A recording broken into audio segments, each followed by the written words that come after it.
युवाओं की शक्ति पूरे विश्व की साझी संपदा है।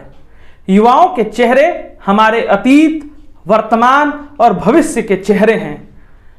समाज का कोई भी वर्ग युवाओं की शक्ति, आदर्श और उनके उल्लास से मुकाबला नहीं कर सकता है। यह कहना है नोबेल पुरस्कार विजेता कैलाश सत्यार्थी जी का। जी प्रणाम, मेरा नाम है प्रणव द्विवेदी शुभम और आप देख रहे हैं जीरो आवर का यह दूसरा एपिसोड। आज हम बात करेंगे युवाओं पर, मगर इस बातचीत की शुरुआत से पहले हमारे प्रधानमंत्री जी का विचार सुन लीजिए युवाओं के मद्देनजर।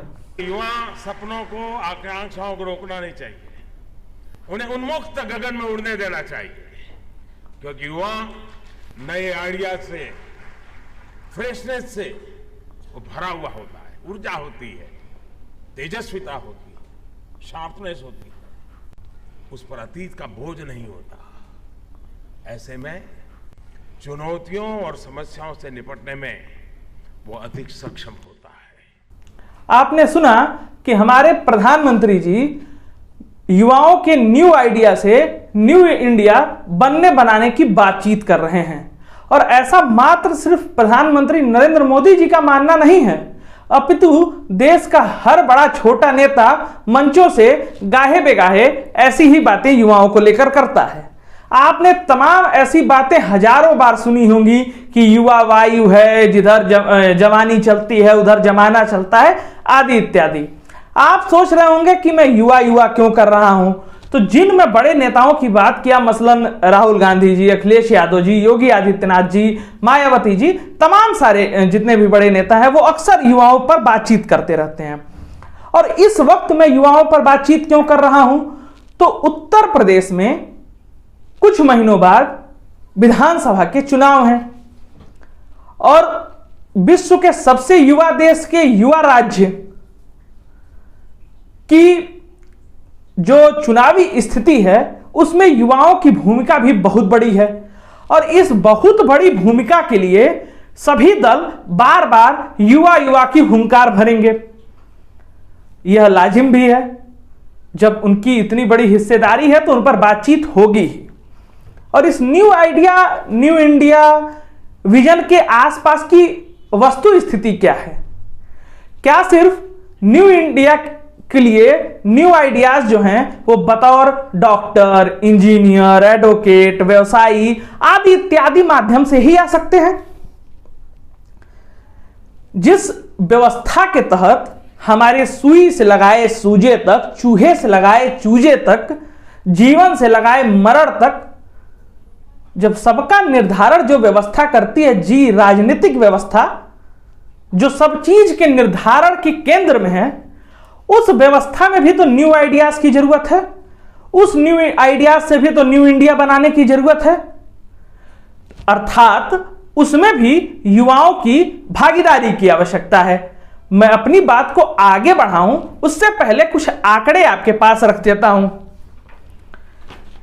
मेरे पास जो आंकड़े हैं उनके हिसाब से, हालांकि इसे मैंने खुद प्रिपेयर किया है, जो अभी वर्तमान में विधानसभा की स्थिति है सदस्यों की, उनकी उम्र के अनुसार, आयु के अनुसार 30 से 40 साल तक के जो विधायक जी लोग हैं उनकी संख्या है 25, 40 से 50 वालों की संख्या है 95, 50 से 60 वालों की संख्या है 149, 60 से 70 वालों की संख्या है 95, 70 से 80 वालों की संख्या है 29 और 80 प्लस वालों की संख्या है 4। कुल योग होता है 397। यह आंकड़े उत्तर प्रदेश विधानसभा की जो सरकार की वेबसाइट्स हैं उस पे उपलब्ध हैं, उनके अनुसार मैंने बताए हैं। कुछ 6 के आसपास आंकड़े नहीं मिल पाए, तो टोटल 397 लोगों के उम्र के अनुसार ये आंकड़े तैयार किए गए। अब इनमें सबसे युवा लोगों के बारे में जान लीजिए। ये कुल जमा 4 लोग हैं, 2 पुरुष और 2 महिला वर्ग से। महिलाओं की तरफ से 2 जो सबसे युवा विधायक लोग हैं वो हैं श्रीमती सुचि और श्रीमती सुषमा। श्रीमती सुची भाजपा से हैं और श्रीमती सुषमा बसपा से हैं। इन दोनों की उम्र 32 साल है। और पुरुषों में जो सबसे कम उम्र के विधायक हैं वो हैं श्री कुशाग्र सागर और श्री संदीप सिंह। इन दोनों की उम्र 30 साल है। अभी जो मैंने आंकड़े आपको बताए 30 से 40 तक वाले, 25 साल से हमारे यहाँ उत्तर प्रदेश में और पूरे उसमें सिस्टम है कि हम विधानसभा के प्रत्याशी हो सकते हैं। और जो पिछली बार टिकट वितरण हुआ होगा और आज 5 साल के आसपास का समय हो चुका, 4.5 साल, तो उस 25 से 30 में तो कोई मिलने से रहा है, इसलिए 30 से 40 की ये संख्या है। तो ये संख्या आई कुल 25। 400 अगर आप एक राउंड फिगर लेके चलते हैं तो 400 में 25 कितनी कम संख्या है, इसका आकलन आपको भी हो ही गया होगा।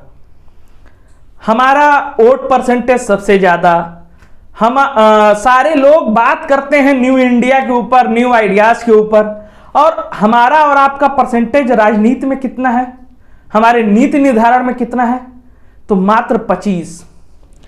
उससे ऊपर भी जो 40 से 50 वाले वर्ग हैं, क्योंकि राजनीति में लोग कहते हैं कि 25 से तो शुरुआत होती है और कहां किसी को मौका मिलता है, तो ऊपर की बात हो जाती है। आप एक बार जरा सा ना भारतीय राजनीतिक सिस्टम को भी इधर के दिनों में समझिए। विगत कम से कम 1.5-2 दशक से चुनाव पार्टियां लड़ती हैं। हम विधानसभा सदस्य चुनते हैं, लेकिन उसकी भूमिका में हम सरकार बना रहे होते हैं। तो जब हमारे चेहरे बड़े चेहरे होते हैं, जिन बड़े चेहरों की अभी पहले मैंने चर्चा भी की, जब हम उनके आधार पर मतदान कर रहे होते हैं, तो क्या वे बड़े चेहरे युवाओं के माध्यम से विधानसभा में न्यू उत्तर प्रदेश के, न्यू इंडिया की नई न्यू में वो और मजबूती क्यों नहीं ला सकते हैं? क्या सिर्फ और सिर्फ युवाओं के माध्यम से राजनीति में सोशल मीडिया सेनानी बनना, झंडा ढोवन समिति का सदस्य बनना ही लिखा हुआ है? उन्हें क्यों और अवसर नहीं प्रदान किए जा सकते हैं? जब हमारे लोग सदन में नहीं होंगे तो युवाओं की जो सबसे ज्यादा समस्याएं हैं, रोजगार से समस्याएं हैं, शिक्षा व्यवस्था को लेकर समस्याएं हैं, युवाओं से संबंधित अन्य नीतियों की समस्याएं हैं, जो लड़कियों की समस्याएं हैं, जब उनका प्रतिनिधित्व होगा ही नहीं तो फिर कैसे न्यू आइडियाज आएंगे और न्यू इंडिया बनेगा? जैसे कि सामान्य सा प्रचलन है ना कि बर्थडे वाले दिन बर्थडे बॉय या बर्थडे गर्ल की बहुत सुनी जाती है, उसी हिसाब से चुनावी वर्ष में मतदाताओं की भी बहुत सुनी जाती है। तो मैं सभी राजनीतिक दलों से यह कहना चाहता हूं कि यह चुनावी वर्ष चल रहा है और 4.5 साल कोई नहीं सुनता है, लेकिन इस वक्त बहुत तेजी से बातें सुनी जाती हैं। तो युवाओं का प्रतिनिधित्व मैं सभी दलों से अनुरोध कर रहा हूं, जब सभी दलों का आंकड़ा मिलाया जाता है तब 25-26 पहुंचता है। इस परसेंटेज को और बढ़ाइए।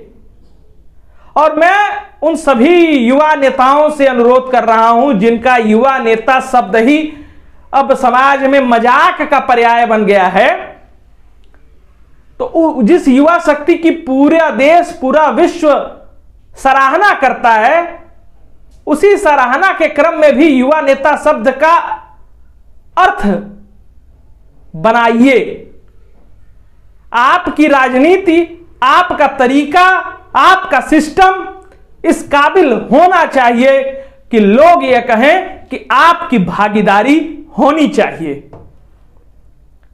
क्योंकि तेजी से बढ़ने के लिए युवा शक्ति की आवश्यकता है। यह एक युवा राष्ट्र के लिए, एक युवा प्रदेश के लिए हितकारी नहीं है कि उसके युवाओं की भागीदारी उसके राजनीतिक सिस्टम में शून्य के आसपास हो। और जिन लोगों को यह अवसर मिल भी रहे हैं, उनका पॉलिटिकल बैकग्राउंड है, वो परिवारवाद की उपज है अधिकांश, इसलिए वह मौके पा रहे हैं। तो हे राजनीतिक दलित मठाधीशों,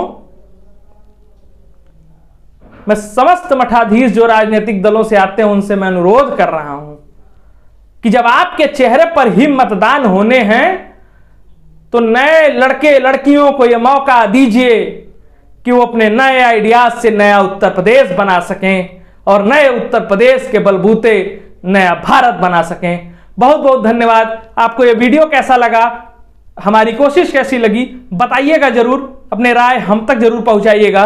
वीडियो को लाइक, शेयर और सब्सक्राइब करिएगा, घंटी वाली बटन भी जरूर दबाइएगा। धन्यवाद।